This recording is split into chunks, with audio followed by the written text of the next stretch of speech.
Assalamualaikum warahmatullahi wabarakatuh. Perkenalkan, saya Fitri Amarani dengan NIM 20029058 dari Prodi Pendidikan Matematika. Pada video kali ini saya akan membahas tentang supervisi pendidikan. Baiklah, yang pertama kita akan membahas pengertian supervisi pendidikan. Konsep supervisi modern dirumuskan oleh Kimball Wells tahun 1967 sebagai berikut. Supervision is assistance in the development of a better teaching learning situation. Artinya, supervisi adalah bantuan dalam pengembangan situasi pembelajaran yang lebih baik. Rumusan ini mengisyaratkan bahwa layanan supervisi meliputi keseluruhan situasi belajar mengajar, seperti goal, material, teknik, metode, teacher, student, dan environment. Situasi belajar inilah yang seharusnya diperbaiki dan ditingkatkan melalui layanan kegiatan supervisi. Dengan demikian, layanan supervisi tersebut mencakup seluruh aspek dari penyelenggaraan pendidikan dan pengajaran. Selanjutnya, tujuan supervisi pendidikan. Yang pertama, tujuan umum supervisi pendidikan. Yang A, berdasarkan tujuan umum pendidikan, membina orang-orang yang supervisi menjadi manusia dewasa yang sanggup berdiri sendiri. Kedua, berdasarkan tujuan pendidikan nasional, yaitu membina orang-orang yang disupervisi menjadi manusia-manusia pembangunan yang dewasa dan Pancasilais. Yang ketiga, berdasarkan tujuan supervisi sendiri agar tercapai perbaikan situasi pendidikan dan pengajaran pada umumnya dan peningkatan mutu mengajar pada khususnya. Selanjutnya, tujuan khusus supervisi pendidikan. Yang pertama, secara khusus supervisi pendidikan bertujuan untuk membantu guru-guru untuk lebih memahami tujuan yang sebenarnya dari pendidikan dan perencanaan sekolah dalam usaha mencapai tujuannya. Yang kedua, membantu guru-guru untuk dapat lebih menyadari dan memahami kebutuhan dan kesulitan murid dan menolong mereka untuk mengatasinya. Yang ketiga, memperbesar kesanggupan guru-guru untuk memperlengkapi dan mempersiapkan murid-muridnya menjadi anggota masyarakat yang efektif. Yang keempat, membantu guru-guru mengadakan diagnosis secara kritis aktivitasnya serta kesulitan mengajar dan belajar murid-muridnya dan menolong mereka merencanakan perbaikan. Yang kelima, membantu guru-guru untuk dapat menilai aktivitasnya dalam rangka tujuan perkembangan anak didiknya. Yang keenam, memperbesar kesadaran guru-guru terhadap tata kerja yang demokratis dan guru dapat mempelajari bersama catatan-catatan tentang kemajuan murid-murid guna menilai keefektifan program yang disusun. Yang ketujuh, memperbesar ambisi guru-guru untuk meningkatkan mutu karyanya secara maksimal dalam bidang profesi atau keahliannya. Yang kedelapan, membantu guru-guru dalam meningkatkan dan dapat lebih memanfaatkan pengalaman-pengalamannya sendiri. Yang kesembilan, membantu untuk lebih mempopulerkan sekolah kepada masyarakat agar bertambah simpati dan kesediaan masyarakat untuk menyokong sekolah.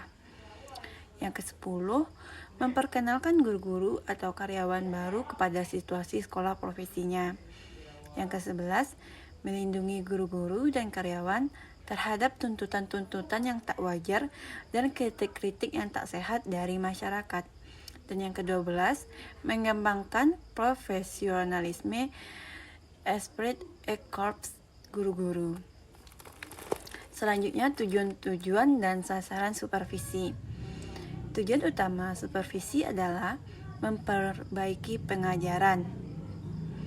Tujuan umum supervisi adalah memberikan bantuan teknis dan bimbingan kepada guru dan staf agar personil tersebut mampu meningkatkan kualitas kinerjanya dalam melaksanakan tugas dan melaksanakan proses belajar mengajar. Secara operasional, dapat dikemukakan beberapa tujuan konkret dan supervisi pendidikan, yaitu yang pertama, meningkatkan mutu kinerja guru. Yang kedua, membantu guru dalam memahami tujuan pendidikan dan apa peran sekolah dalam mencapai tujuan tersebut. Yang kedua, membantu guru dalam melihat secara lebih jelas dalam memahami keadaan dan kebutuhan siswanya. Yang ketiga, membantu moral kelompok yang kuat dan mempersatukan guru.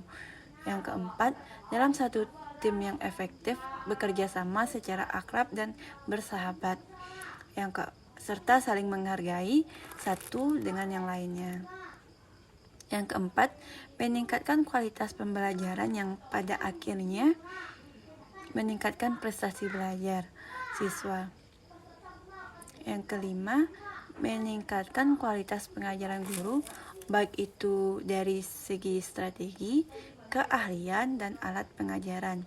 Dan yang keenam, menyediakan sebuah sistem yang berupa penggunaan teknologi yang dapat membantu guru dalam pengajaran. Yang ketujuh, sebagai salah satu dasar pengambilan keputusan bagi kepala sekolah untuk reposisi guru.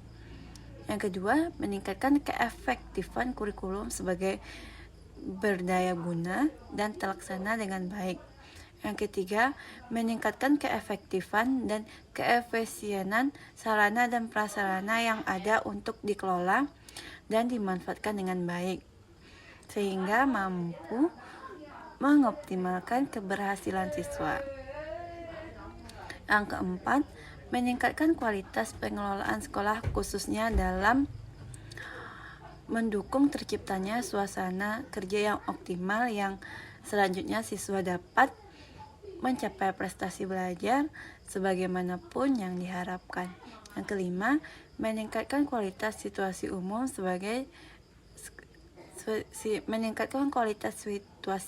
sekolah sehingga tercipta situasi yang tenang dan tentram serta kondisif yang akan meningkatkan kualitas pembelajaran yang menunjukkan keberhasilan lulusan. Selanjutnya, prinsip-prinsip umum supervisi pendidikan. Secara sederhana, prinsip-prinsip supervisi adalah sebagai berikut. 1. Supervisi hendaknya memberikan rasa aman kepada pihak yang disupervisi. 2. Supervisi hendaknya bersifat konstruktif dan kreatif. 3. Supervisi hendaknya realistis didasarkan pada keadaan dan kenyataan sebenarnya. 4. Kegiatan supervisi hendaknya terlaksana dengan sederhana. 5. Dalam pelaksanaan supervisi hendaknya terjalin hubungan profesional bukan didasarkan atas hubungan pribadi. 6. Supervisi hendaknya didasarkan pada kemampuan, kesanggupan, kondisi dan sikap pihak yang disupervisi. 7. Supervisi harus menolong guru agar senantiasa tumbuh sendiri, tidak tergantung pada kepala sekolah. Selanjutnya yang terakhir, peran supervisi pendidikan. Tujuan dari supervisi pendidikan adalah memberikan layanan untuk meningkatkan kualitas mengajar guru di kelas agar kualitas belajar siswa di kelas juga meningkat. Baiklah, sekian yang bisa saya sampaikan. Jika terdapat kesalahan, saya mohon maaf dan saya akhiri dengan wassalamualaikum warahmatullahi wabarakatuh.